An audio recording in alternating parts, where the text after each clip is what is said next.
Welcome everybody to a Flow webinar with a company called New Sapience. It's a company operating within the AI space arena. Super exciting actually to be talking to the team here. Quite an unusual team. Normally, when we do these webinars, we expect a bunch of 25-year-olds working on AI. Different team today in the room.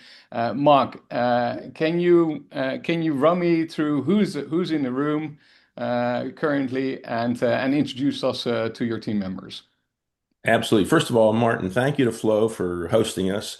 We're excited about this opportunity to talk about our company and our team and our technology. Joining me on the call is Bryant Cruse, who is our founder and CEO. Also, Thomas Loveland, Tom. He's our Chief Administrative Officer, and I'm the Chief Strategy Officer. Now, we are three of the 13 full and part-time employees that are part of the team, and I love bragging about our team. I'm going to do that for just a moment. So both Bryant and Tom are two of our directors. Joining them are independent directors. One is Bill Bandy. He is a PhD physicist who worked at the Pentagon's DARPA and also the National Security Agency. And then Bill Reedy, who is a former space shuttle astronaut. Also, he was a former associate administrator of NASA.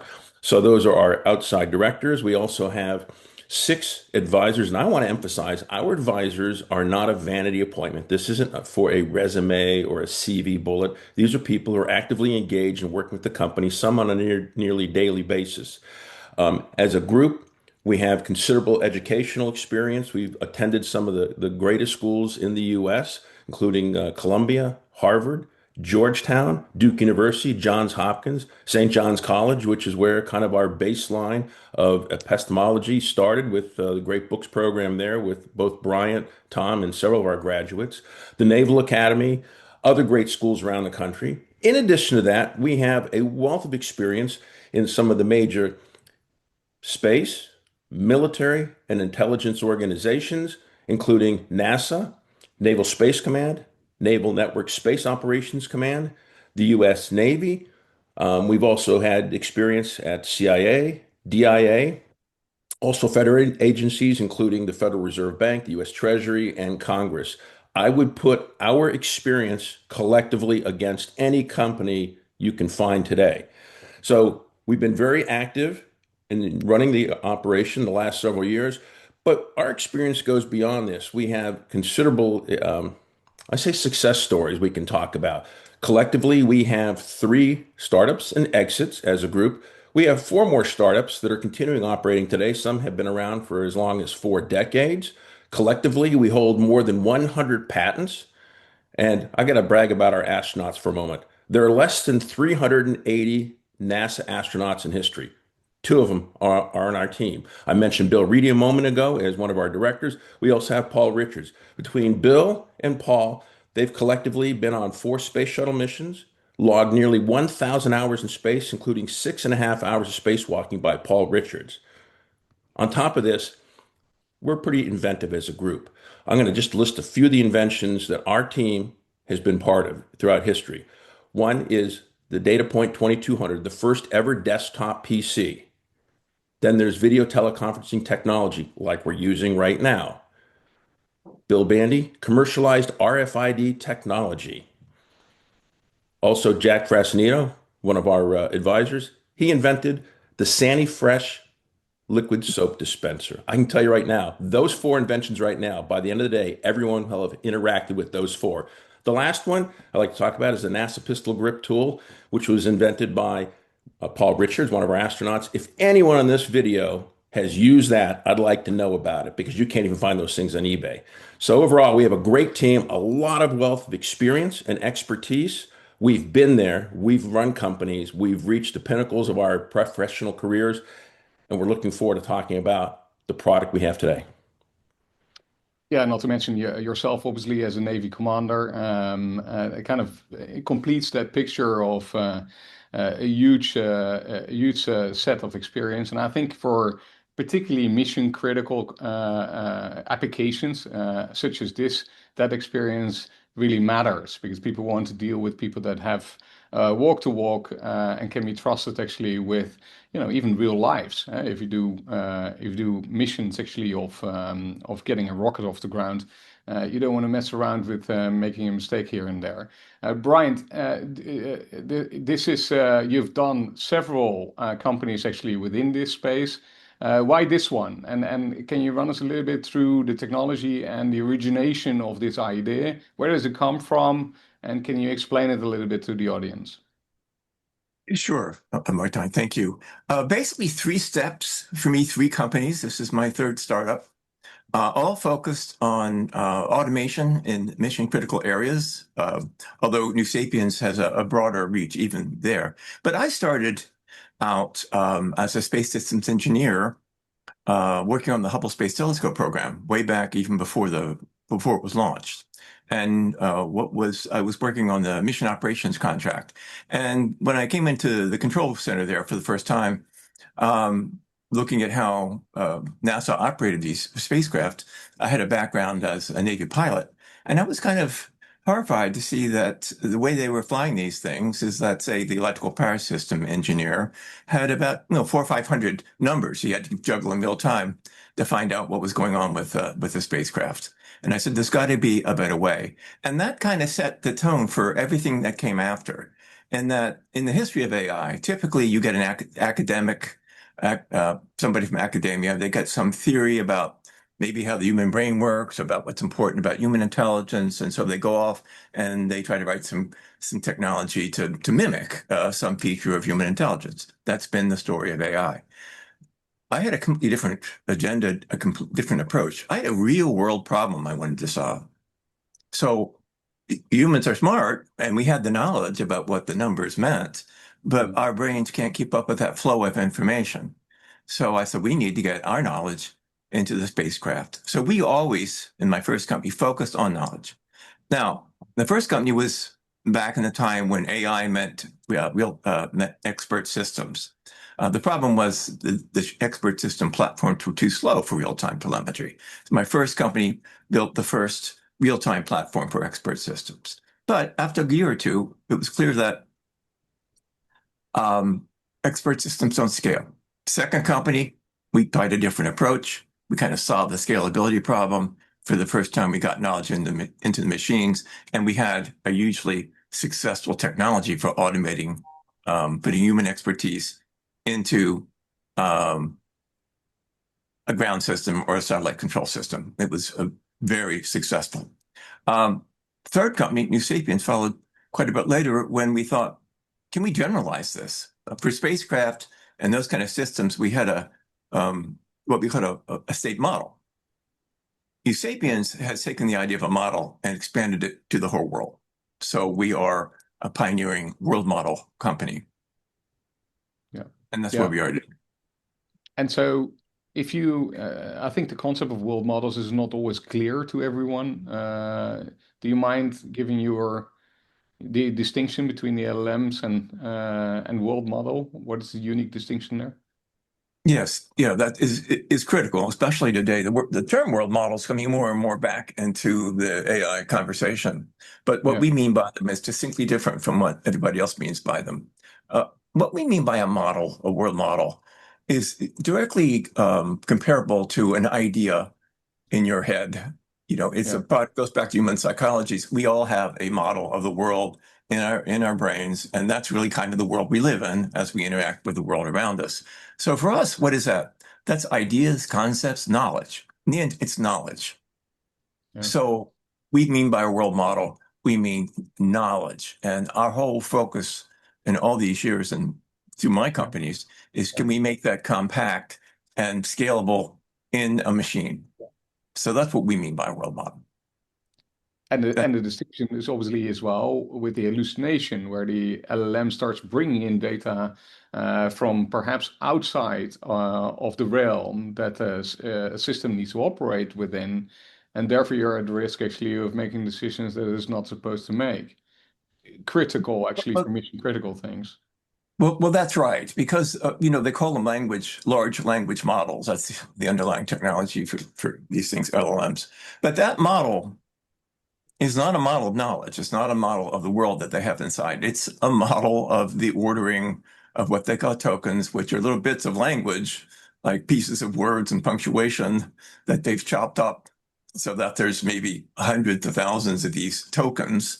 And then they train through the arithmetical statistical algorithm, they figure out each one of those tokens, what is the likelihood that it will become before or after any other token? So it's an ordering function.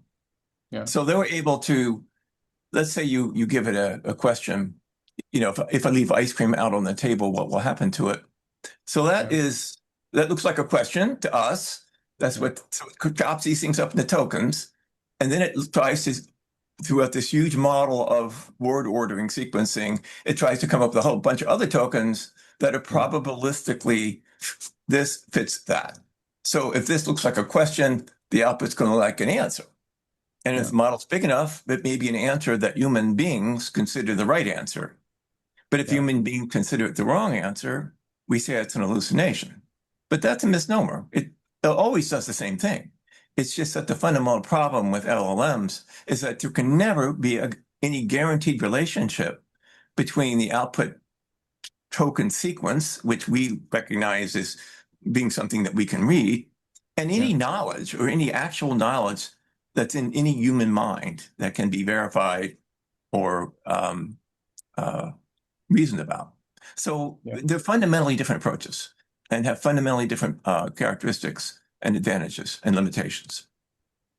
Yeah, it's much like a system like this is much more based around causality, right? Whereas Yes, exactly. a system around an LLM is much more based around statistical probability of what is the highest probability actually of what should be the most best fitting answer to this particular question within that context window.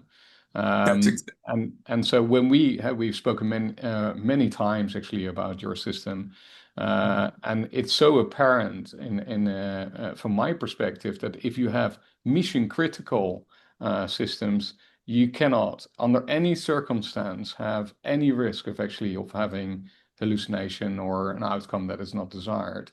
And plus, there needs to be a retraceable kind of steps to that outcome over and over again to perfect actually a certain process. Now, bringing that back a little bit to, I think space is obviously the most logical kind of field where lives depend on it, and there have been many cases of enormous amounts of money actually being lost because of a rocket going into the ground, or if you may call it like that. How do you go about that actually when you look at the like your first primary market to go after, which is space? That's a great question for Tom.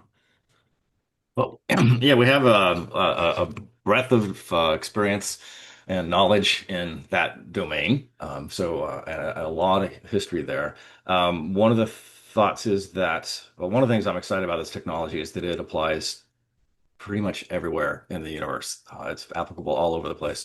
But with our domain expertise in space, our thought is that, when we prove this technology in that domain, one of the toughest domains in the world in which to succeed, then that should let the world know that our technology actually can serve quite well in many other domains that even have much lower risk that they deal with. So that's where we want to start. Prove this technology in that space. We've done it with prior versions. This version is broader, and roll from there. I'll leave it there. I'd love to talk about more, but I'll leave it there.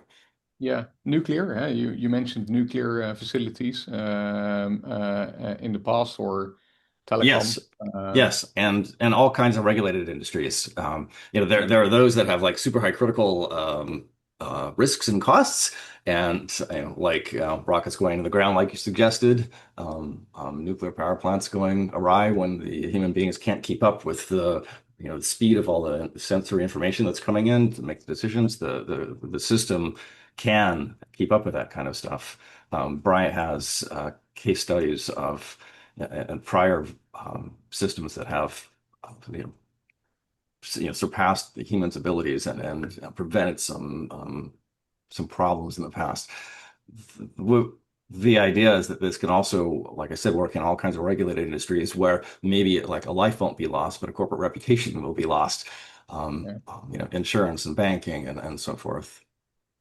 Yeah, that's a benefit, I guess, from a system based around causality, is you have an audit trail of what conclusion that has drawn and why that particular conclusion was drawn, which indeed, operating ourselves actually within the regulated space can Right. be extremely beneficial Right. to building it using this graph, the graph essentially of knowledge. And just bringing it a little bit back actually to Bryant on your side. You had two prior companies that went almost like through an evolution, which you mentioned, which is expert systems. Then we had to do this to bring it to the next level. And now we have to do this next level of intelligence. Can you give us, the last time when we spoke, can you run us through those kind of first NASA applications that you were working towards to get a POC with NASA? What does it look like, and where do you want it to? What is the first kind of deployment point for a party like NASA? I mean, going forward from where we are Yeah, today? yeah, where we are today. Well, in any space system, whether you're talking about operating a constellation, whether you're talking about operating a complex launch vehicle, or even more so when we get to the point of we're talking about deep space missions, autonomy has always been desired, but it's always been in many ways just beyond reach. It's very expensive. And so the solution has always been throw people at it. So you put people in a control center. And there again, though, with a lot of data coming into a control center, people trying to keep up with that data, they can fall behind. And Tom mentioned case studies of both successful automation that we did with modeling, but there's many spectacular case studies where people fell behind, where people destroyed the spacecraft, okay, by making a mistake because they couldn't keep up with it.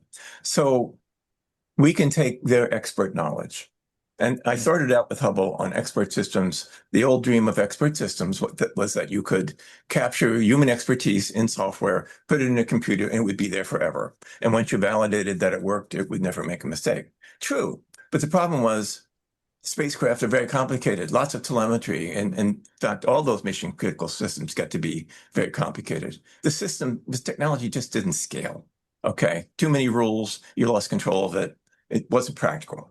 In fact, we were there with my first company. We figured that out about the same time other people found it out. And that's why we had kind of the AI winter that followed.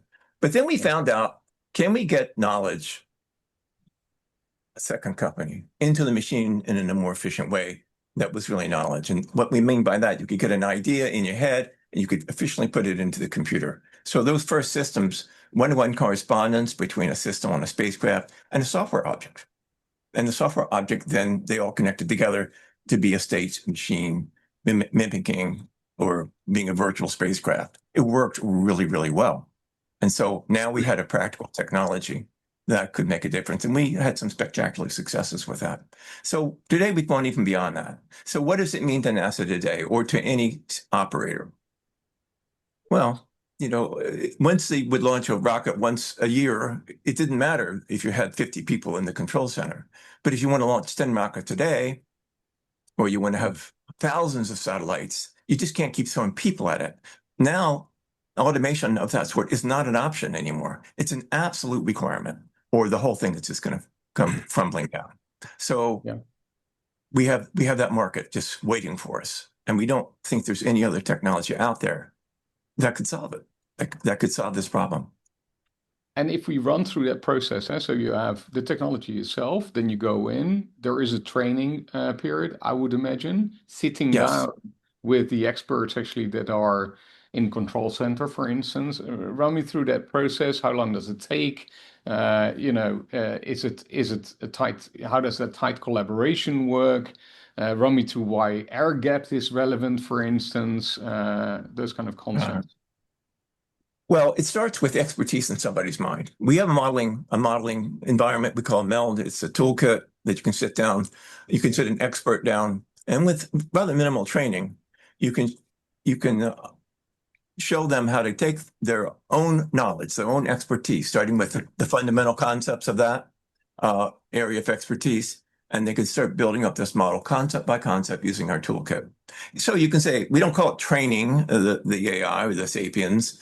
We call it, well, there's no name for it. We call it synthetic intelligence engineering, because it's not like programming, because there's no programming.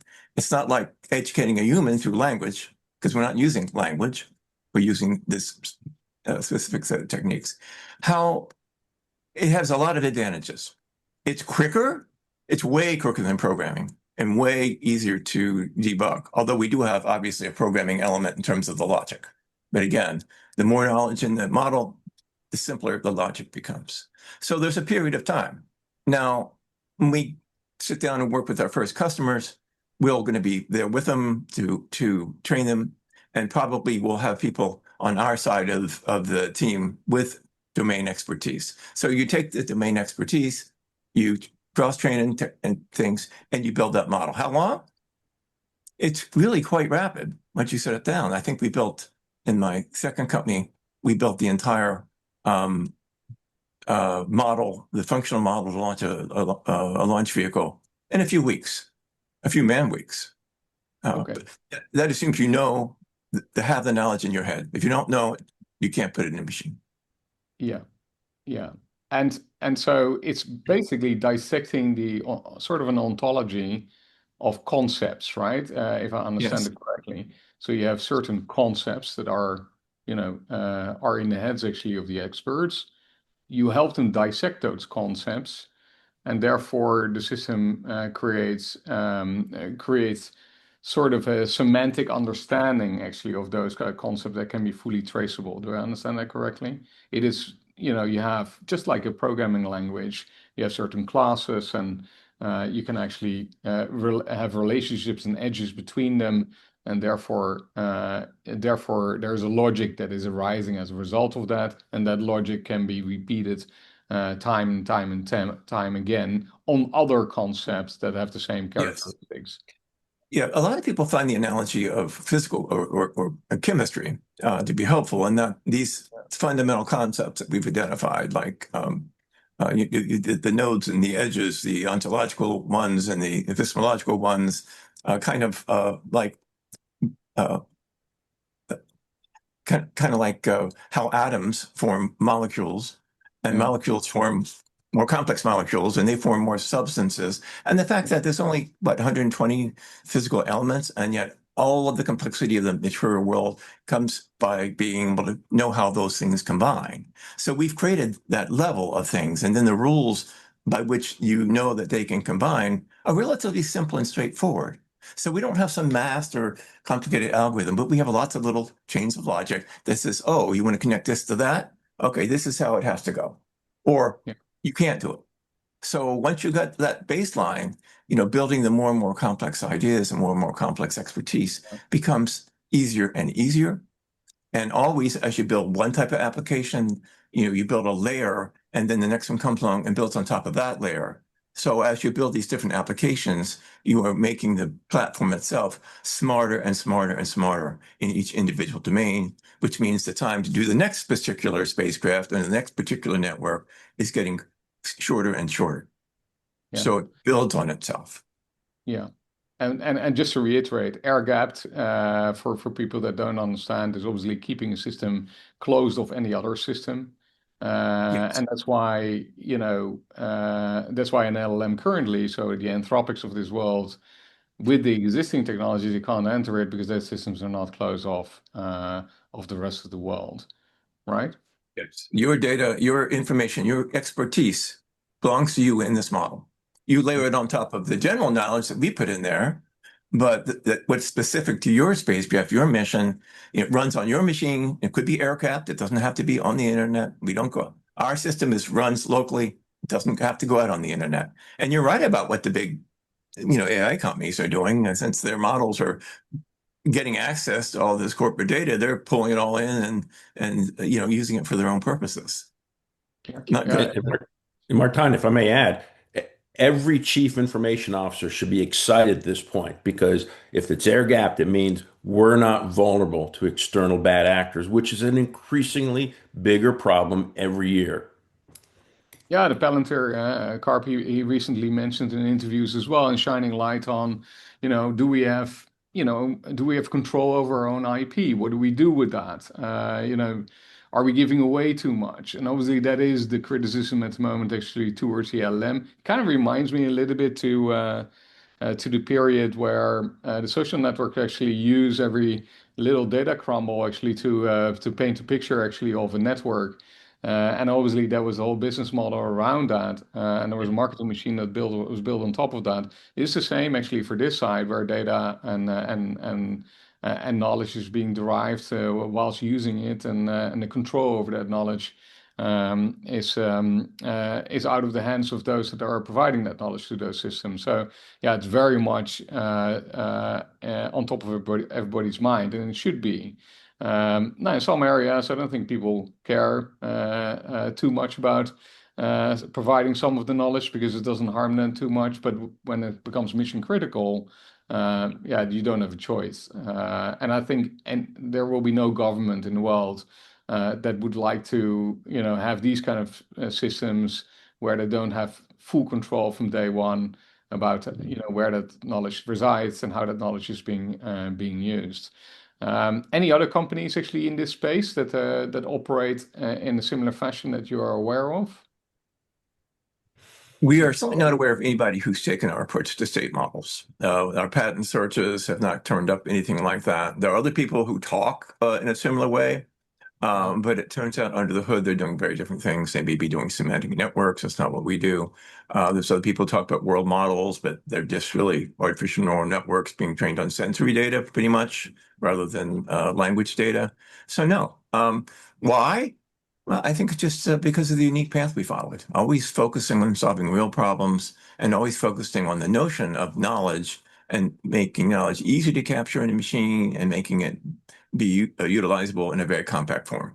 And that's why we don't have to go out on the network. We don't need giant supercomputers on the web.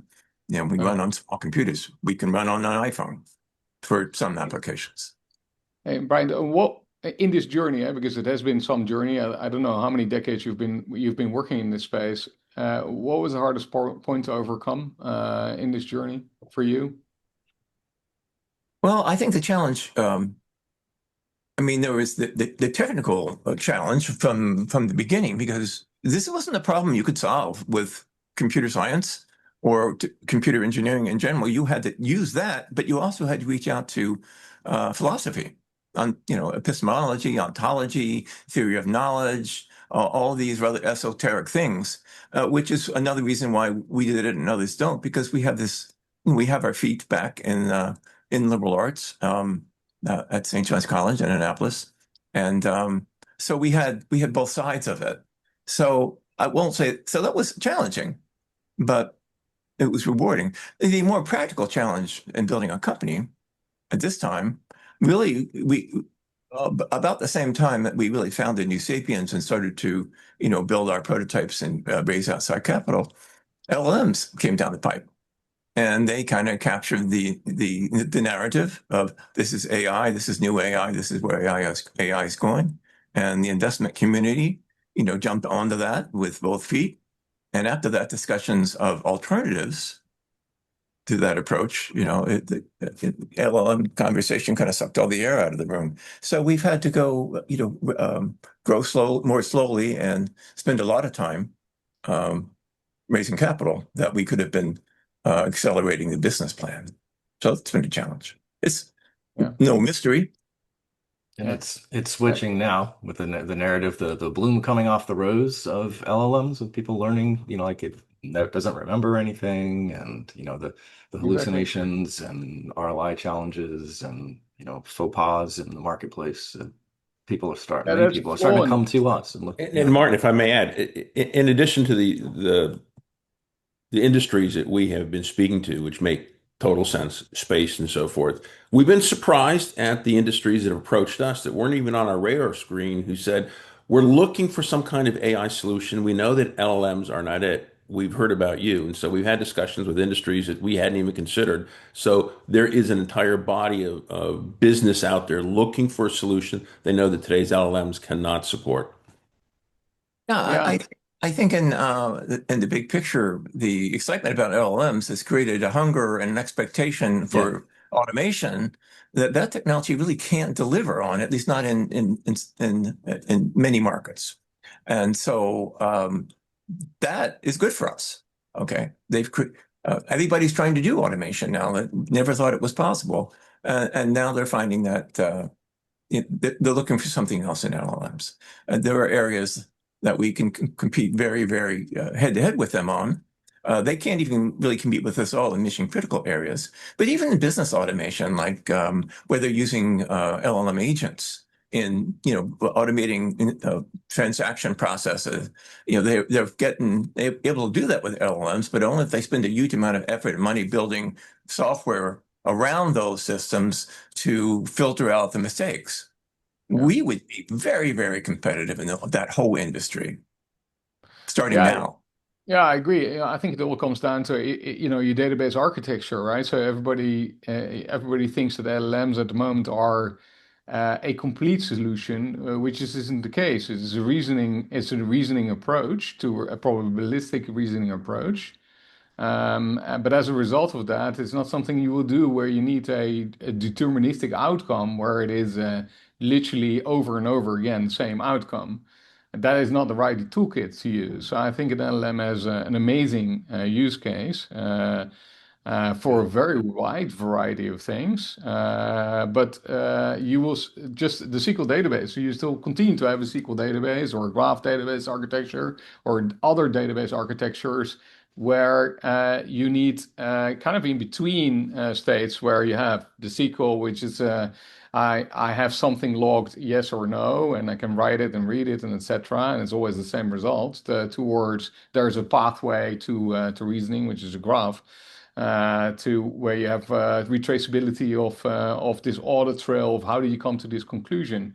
And so, yeah, I think LLMs remain. I think for the world of people in AI, it remains this mysterious kind of creature that was introduced to the world, where perhaps now people say, okay, yeah, it's just another tool in the toolkit, but it doesn't. It's not an all-encompassing one. There are other areas where we definitely need other toolkits, mission critical in this particular case.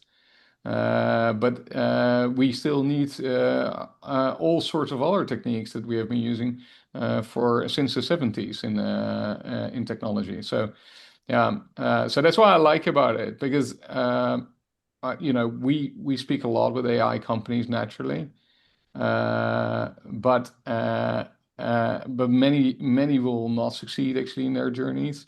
Some will, and that's simply because you need a use case. You need a commercial model that is attached to it. It needs to be a business, and you need a bit of gray hairs in your business. I can imagine it will be tough to to get a contract from NASA when you don't have the relationships, when you don't know what they're talking about. So yeah, I think that part of your business is exceptionally exciting. Okay. A couple of other questions that I wanted to ask. I know there are some questions probably in the audience, so I would encourage everyone actually to start posting their questions. You can put it in the chat whilst we continue a little bit further down in discussion. And then we reserve something like 15 minutes, 20 minutes actually to answer any questions from the room. So I just want to talk a little bit about the execution of the next phase. So we had a very long kind of R&D phase. You're now getting into the commercial kind of the commercialization, and I guess Tom, this is sort of your area. And Mark, you have had many discussions. I know you had discussions, for instance, with satellite companies and things like that. Can you talk us a little bit through that next phase? So we had the technology, we know what the technology does, it's deterministic. What do we do now? Where are we now? Thomas? Sure. Thanks. So as Brian already talked about, when we are engaging with our first customers, we will be in the field with them. Forward deployed engineers is a term that's getting traction these days. And so we'll have our teams with domain knowledge working with the closed clients. And as Brian mentioned, you do that the first time, the second time, third, make it the platform gains more and more knowledge. It gets faster, easier to implement. We do that in multiple domains, the ones where we identify the best return reward for us. Um, and what happens is what we're trying to do is we're trying to instantiate a whole bunch of licenses. This is not a services model. I mean, I'm talking services out of the gate here, but this is not a services business. We need services to get started. And we're instantiating licenses, recurring revenue, long-term revenue. We then go establish partners with other implementation firms, government contractors, defense, et cetera, and other industries, and leverage their relationships, share licensing revenue with them, but we break into more clients more quickly and get more domain expertise happening, more like recurring revenue being established. And they all talk to one another, new industries find out about us, try to get a snowball effect happening that way. We also then simultaneously with the working with partnerships, we take our Meld platform and we productize it and we turn it into a developer toolkit so that the brilliant citizens of this planet can build products themselves, whether they're like inside of corporations or independent developers. New Sapience, employees themselves are not nearly as brilliant as the entire world and all the crazy ideas that come out of it. And Yeah. so that happens, and we establish a marketplace where these folks can sell their tools, their applications to different industries, and just kind of like the Apple marketplace, we take a 30% revenue off the top. Again, spreading the word, people seeing like this thing actually working in situations where LLMs aren't great. LLMs are fantastic in many places, but they don't meet the needs in many others. We come up with some of these things we've turned into our own products, like probably a banking app, or maybe in regulated industries I keep talking about, like insurance and so forth. We come with our own applications as well.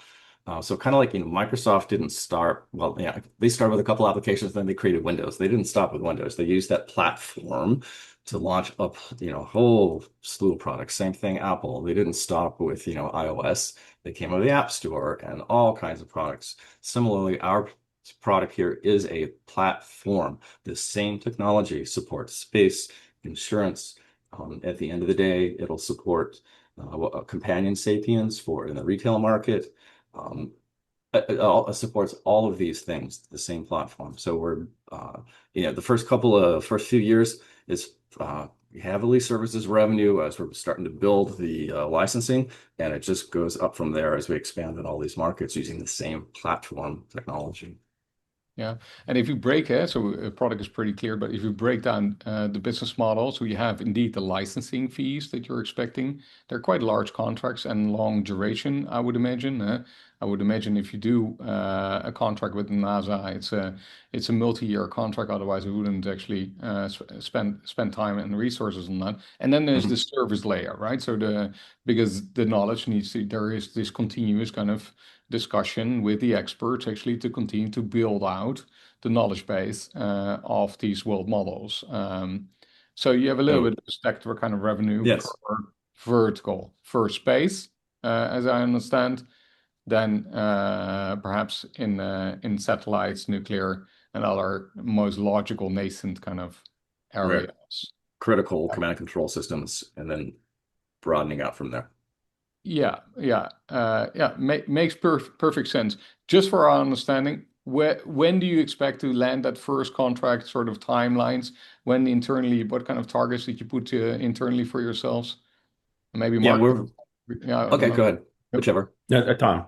Yeah, so we always try to put a number out there out loud, but we're thinking in the order of say 3 quarters, somewhere between 2 to 3 quarters that we think that we can have. We know that we can have a demonstrable system in the space domain that we're talking about that'll make it patently obvious to observers that this thing actually works. It's not just us saying it works, but they can see it actually, working very well and running. We can take telemetry streams from public domain, from actual incidents that have happened, and throw them at our system, and people will be able to see that our system handles situations that didn't go well in the real world. So we're thinking of that's again in the side of 3/4, and the then we would gear up for more business development and start additional marketing and expanding the plan that I was just talking about a moment ago. And Martijn, as I mentioned a few moments ago, even though we have this path we're going on, we have had some industries approach this that we just didn't expect. Inbounds. Healthcare, media, elder care, risk management.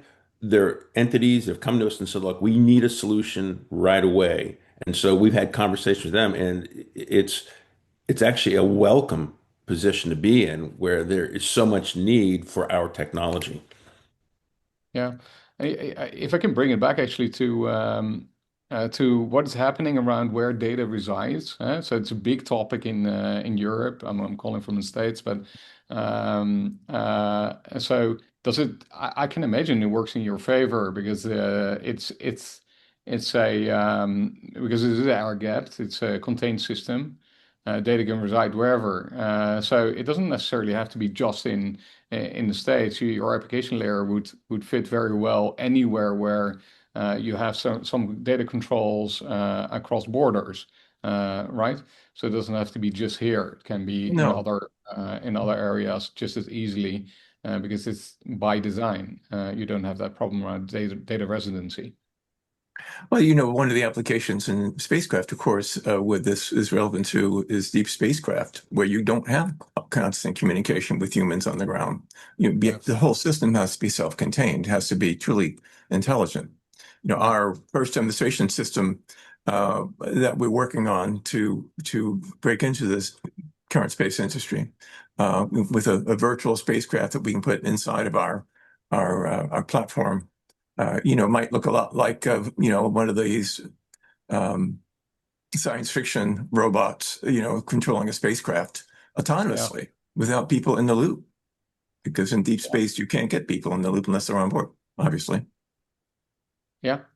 Well, that's also looking at other world models like self-driving cars, for instance, right? They're using the same type of technology, actually, of a contained. Again, mission critical. It's a bit awkward if you drive it into the wall. So yeah, I can totally see that. Would you, if you do it actually on two destinations, the retraceability on Earth versus the planet, you could retrace the same steps, even if communication has broken down, for instance? Is that a use case that is being used? Sure, Or you could do. Yeah, that was just like they did it in 2001. They said HAL on the spacecraft, but they had another version of HAL on the ground, and they ran the same. Insofar as possible, they tried to run the same scenarios and same data through it. But certainly, I think that in these really mission critical areas like spacecraft, where the cost of failure is so high, you're not necessarily always talking about automating the humans completely out of the loop, but just to the area and mostly in those scenarios where human expertise starts to break down. I mean, think about what we're talking about here. In the very first way I got into this, you could say that we achieved superhuman performance in one area, which was telemetry analysis, because we did it better than humans could do in the spacecraft, even though we didn't say it was a generally intelligent application or in AGI. But it's a tool to augment human intelligence. It's an augmenting tool, and human intelligence is really defined by our ability to apply knowledge, right? Make decisions based on that. Yeah. That's our focus.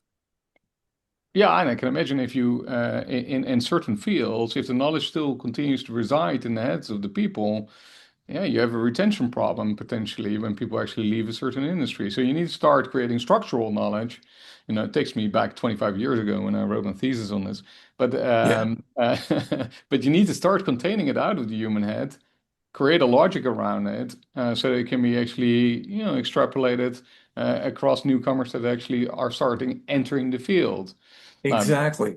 Incredibly interesting. I think it's almost a quarter to 11, so I'm going to open it to the room a little bit. I see a couple of questions actually coming in. So I'm going to read them out to you. The first one is, do you have applications which are working using your systems at the moment? And can you describe them? So I think we already touched that, is that we are now getting into that. You had many working systems, actually, the predecessors actually of New Sapiens, working with NASA, for instance, and now we're getting to that point of getting to have that first proof of concept kind of model. Is that right? Yes. Yes. Yeah. Yeah. Okay. I answered the question. Which isn't what it's supposed to be, but In all fairness, of course, we are talking to these industries with a lot of interest, but we can't talk about the details. We get a little bit farther down the road once we have letters of intent signed and things like that. But we're in a very exciting stage right now. We're getting a degree of traction that we have never seen before. yeah, exactly. I'm going to read out some more questions. There's one logical question. Why wouldn't a large mainstream AI company go after this and try to crush you? I'd like to take this one on because this is like an empty net goal in my view. First of all, these mainstream AI companies would have to make a complete about face. They've taken not tens of billions, but hundreds of billions of dollars from investors with the promise the technology they have in place is going to deliver results. Instead, they would have to say, you know what? We were mistaken. We're going to have to do an about face and leave LLMs and move over to world models. This would be the greatest technological pivot since lamps went from oil to electricity. I mean, it would be possible, but it's going to be really challenging. You can do the math. Look how much money they've invested with a promise that's not going to deliver. Yeah, I think If I you're could right. It's a completely maybe add a different little bit to that. technology. Yeah. Sorry, Brian. Just one thought to that too is that LLMs are resource intensive. You need vast computers, vast amounts of data, vast amounts of money to build those things. Yeah. We're not resource intensive. We're knowledge, know-how intensive. We know how to do it. We know how to put it in there. They don't. It doesn't matter how much resources they have if they don't understand how it works. Yeah. So the typical thing, oh my gosh, the big guys you come up with a nice, cool product you made, and the big guys with infinite resources just do crush you. We have definite structural moats against that happening. And I don't just mean the patents. Yeah, it's just a completely wrong tool for the job. So I agree with you. If you use a statistical approach to a deterministic outcome, yeah, that's never going to work. You can approach the accuracy level with a lot of a large context window, but the question is whether you will approach it to a finite 1 and 0. I don't think that's by design possible without the use of a lot of tokens and therefore energy. And so there are just better solutions for the problem that you're trying to solve. I totally agree with you on that. There's another Uh, piece to it. And it's if all you have a hammer, everything looks like a nail, and so much of the technology that's running around out there right now is all coming from machine learning, computer science, algorithms, all that kind of stuff. Our solution, the fundamental difference is that we're coming from epistemological, philosophical breakthrough in how to approach putting knowledge into machines. yeah. Even if and when they figure out that something's going on here, and they say, "Oh my gosh, we need to jump on that," it took Bryant and team, more than a couple of years. It took a long time of 2 steps forward, 1 step back. Oh, this isn't quite it. Like figuring out the periodic table of elements kind of thing. There's a lot of philosophical development and trial and error and so forth that went into this thing. We've got it now. So sure, somebody else could come along and do this if they're approaching it right, and if they have, it'll take a lot of time and so forth. We have years of lead, years and years of philosophical approach to lead that isn't going to be overtaken by money and computer science and so forth. Yeah, a company consists, it consists of a product and a business and the people that are within that particular business. And I think, there are too many people thinking that some of the larger LLMs can solve everything, but the reality is there's such domain-specific knowledge that is required to do certain tasks that a generic approach just simply doesn't fit. And why would they? They will make enough money actually on the generic kind of approach. Why would they go into Right, such right. a very heavily domain-specific field as what you guys are operating in? Another question comes in, and this is a question: have you had any communications with Canadian companies? And there's a particular gentleman who's the Minister of Artificial Intelligence and Digital Innovation. I think with regards to that question, if you haven't, I think it's great if that introduction can be made, I would say. But Mark, did you have any discussions with them or? No, we have not. We'd welcome it and love to speak to them right away. I will say that a Canadian VC has spoken with us recently, so we're going to see where that goes. But they're just up the street from us. Love to do business with them. Yeah. And so whatever, we have time for one or two more questions. This one we already handled. The timelines we already discussed, obviously, it's more at the end of the year where we're looking actually going into the commercialization kind of phase. The discussions are taking place between those different industry at the moment. I think there's quite a few questions actually on that side. In terms of the App Store for the SDK kit, it was an interesting comment called the SAP Store. I don't know if you guys want to take that on board as a Sapiens app. as a naming convention. Fine. So there's a question actually on that side. And of course, there are a few questions. There's a question coming in. You have been in R&D phase. You've come out of the R&D phase. You're now going into that commercialization phase. Brian, is the team already actually training the models actually, or the world model on that specific use case?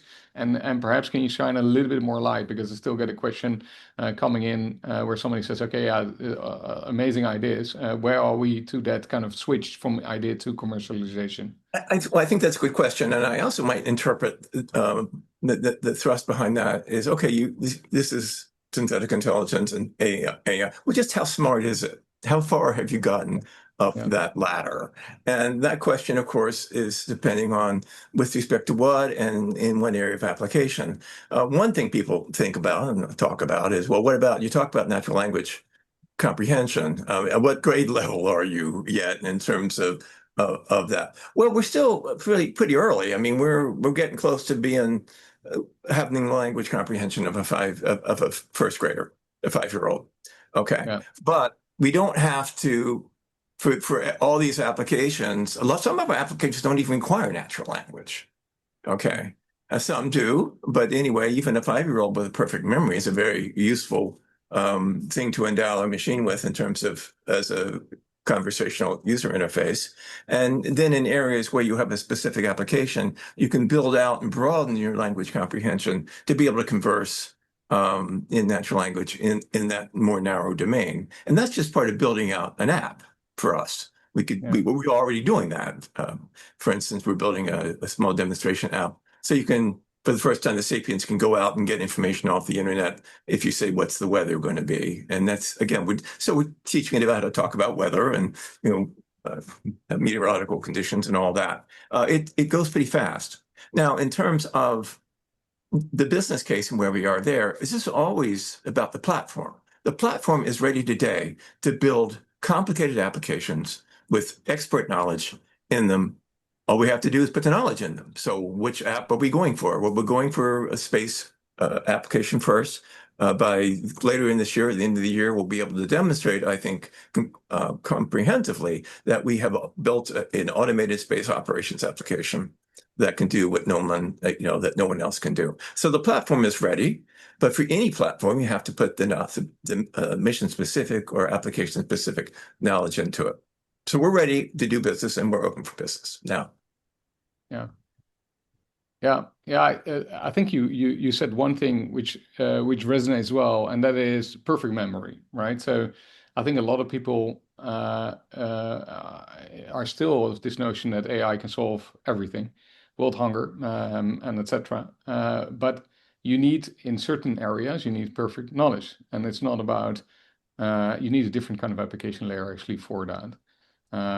And so the confusion around AI, where AI currently resides, is that it has a space for the LLMs, and there is a space for other methods that have perfect deterministic systems where you can retrace all the different steps and always get the same outcome. And that is the key kind of components, always have the same outcome.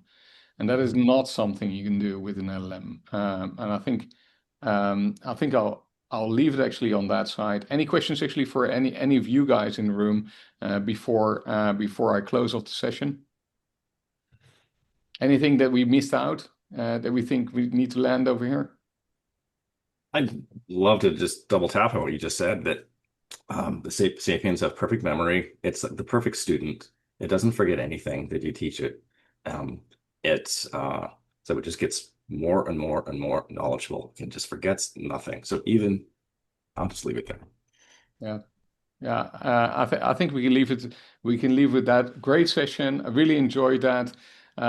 So we'll send some information to everybody who has attended today afterwards, so that you can learn more actually about the company. Feel free to reach out on that email to me, and happy to set up follow-up meetings on a one-on-one with anyone of the team.